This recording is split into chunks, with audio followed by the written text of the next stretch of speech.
Sign it, Lydia. Caleb slammed the thick folder onto the kitchen table so hard the coffee cups rattled. Sign it, Lydia. His voice was flat, controlled, like he was closing a business deal, not ending 26 years of marriage. Lydia Marlowe didn't flinch. She just stared at the papers for a long moment, her fingers slowly tightening around the pen.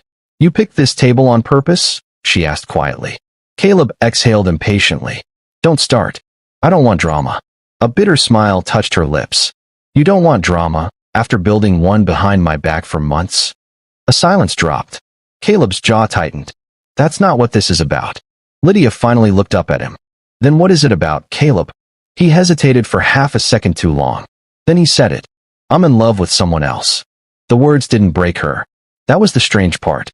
It was like something inside her had already broken long before this moment. Still, her voice came out steady.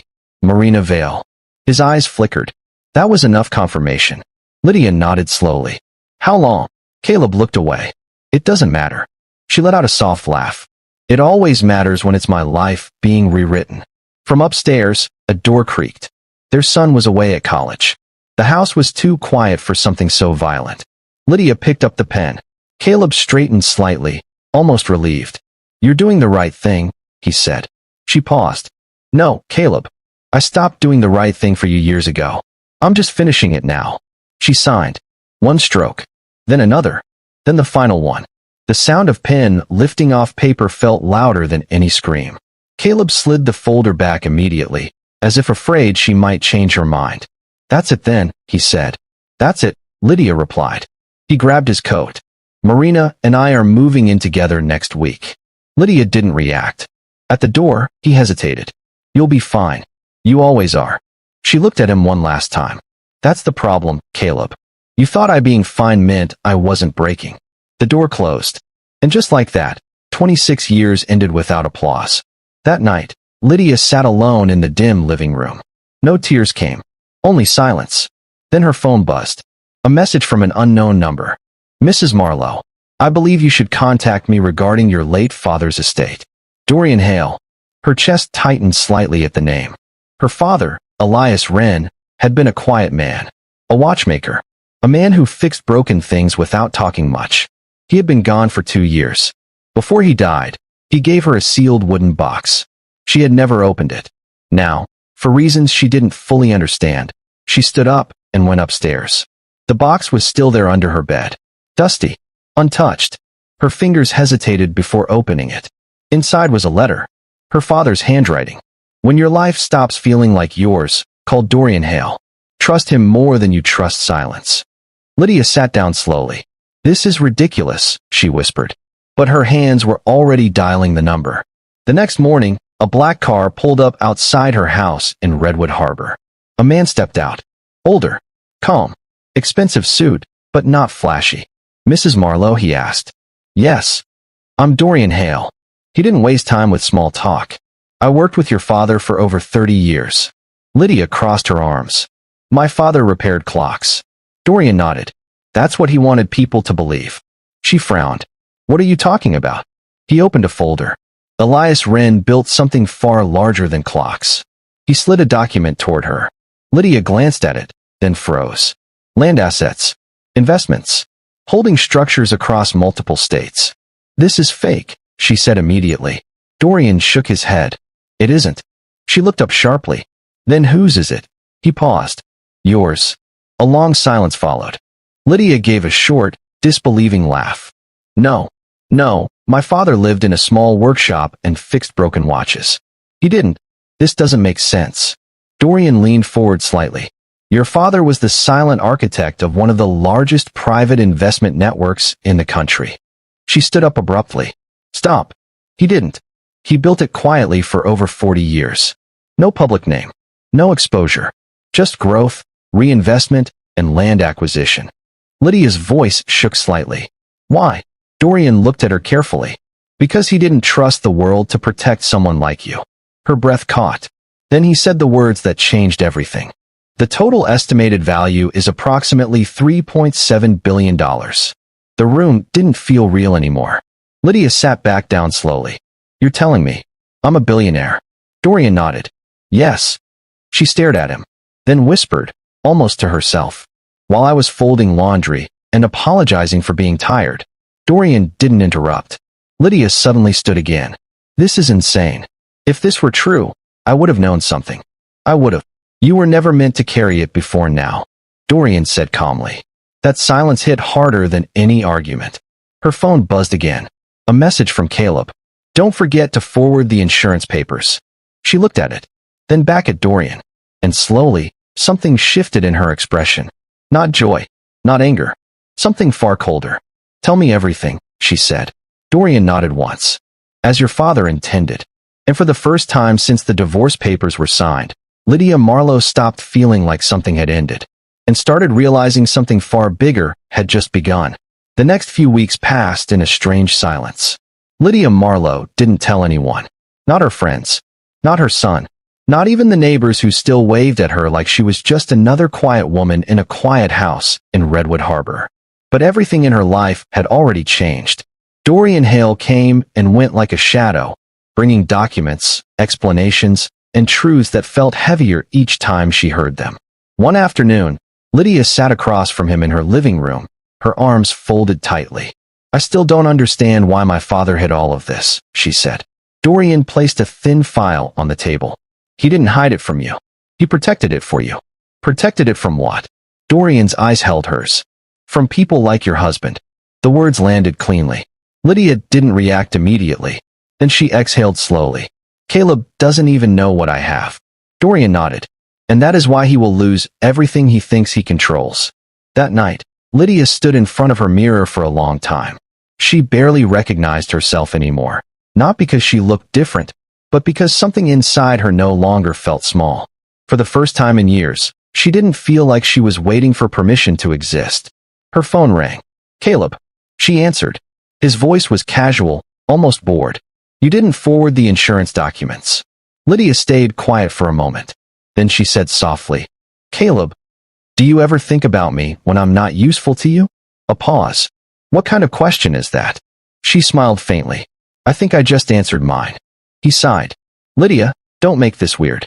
We're done. Let's just handle practical things. Practical, she repeated. Yes. Another silence. Then she said, Goodbye, Caleb, and hung up. She didn't shake. She didn't cry. She just set the phone down like it no longer had power over her. 2 months later, Lydia moved out of Redwood Harbor. Not quietly this time. She purchased a property in Highcrest Valley, a place surrounded by hills and long stretches of untouched land. The house was modern but warm. Large windows. Open space. A place that didn't feel like memory, it felt like possibility. For the first time, she painted again. Not carefully. Not perfectly. Just freely. One afternoon, Dorian arrived with another update. There's something you should see, he said. He handed her an invitation. A formal gala in Aldrich City. Private. Exclusive. Influential figures only. And at the bottom of the invite, one line stood out. Introduction of the principal owner of Renstone Holdings. Lydia frowned. They want me there. Dorian nodded.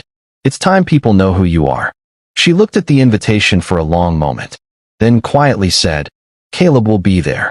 Dorian didn't respond immediately. Then, yes. A faint breath left her lips. Then I suppose he'll finally learn what silence costs. The night of the gala arrived like a stage being set for something inevitable. Inside the grand hall of Aldrich City, chandeliers cast golden light over polished floors and wealthy conversations. Caleb Marlowe walked in confidently with Marina Vale at his side. He adjusted his cufflinks. Another networking event, he muttered. Waste of time. Marina smiled. You say that about every room you enter. Caleb smirked slightly. Because most rooms don't matter. Then the lights dimmed. A voice echoed through the hall.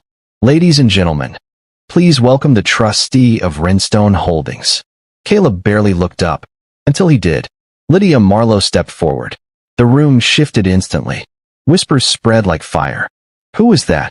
That's Renstone's owner? She doesn't look like. She is the owner. Caleb's body went still. For a moment, he didn't recognize her. Then recognition hit him like impact. Marina noticed his change in posture. Caleb. But he wasn't listening anymore. Lydia stood at the center of the room, composed, calm, powerful without effort. Not the woman who once waited for dinner approval. Not the woman who apologized for being tired. Now she was the woman everyone was watching. Dorian's voice continued. For decades, Renstone Holdings operated without public identity. Today, that changes. Caleb's throat tightened. No, he whispered. Lydia's eyes moved across the room and landed on him.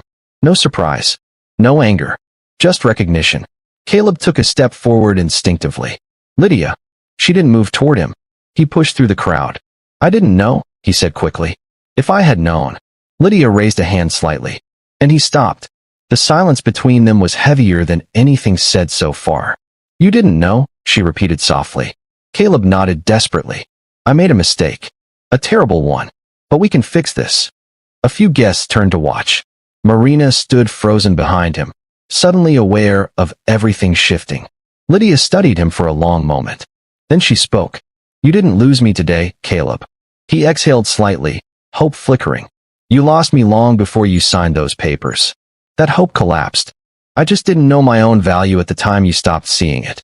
Caleb shook his head. Lydia, please. His voice cracked slightly now. I was wrong. I see that now. For the first time, he looked small. Not powerful. Not in control. Just human. He stepped closer and lowered his head slightly. I'm sorry. The room went silent. Marina turned away slowly. Already understanding her place in his life had no foundation left. Lydia looked at Caleb for a long moment, then said gently, I forgive you. His eyes lifted quickly. But I don't return. That final sentence ended everything. Not loudly. Not dramatically. Just completely. Later that night, Lydia stood near a balcony overlooking the city lights. Jonah Calder approached quietly. You handled that better than most people would, he said. She gave a small smile. I wasn't handling him. I was closing something that ended a long time ago. Jonah nodded. And now? Lydia looked out at the lights. Now I stop surviving my life. A pause. And start living it. Jonah stood beside her. Not pushing, not rushing, just present. Behind them, the world that once ignored her was still adjusting to the truth. But Lydia was no longer waiting for anyone to adjust. Months later, life didn't explode into perfection. It settled. Lydia built foundations for schools and shelters under Renstone's name. Jonah became part of her world, not as rescue, but as choice. Her son visited more often, slowly understanding the truth of his mother's silence. Caleb faded from influence, reputation thinning under consequences he could no longer negotiate away. And Lydia? She stopped being invisible. Not because the world finally looked at her, but because she finally stopped stepping aside. If you enjoyed this story, don't forget to like, subscribe, and comment below what you think Lydia should do next. Should she completely erase her past, or should she confront it one final time?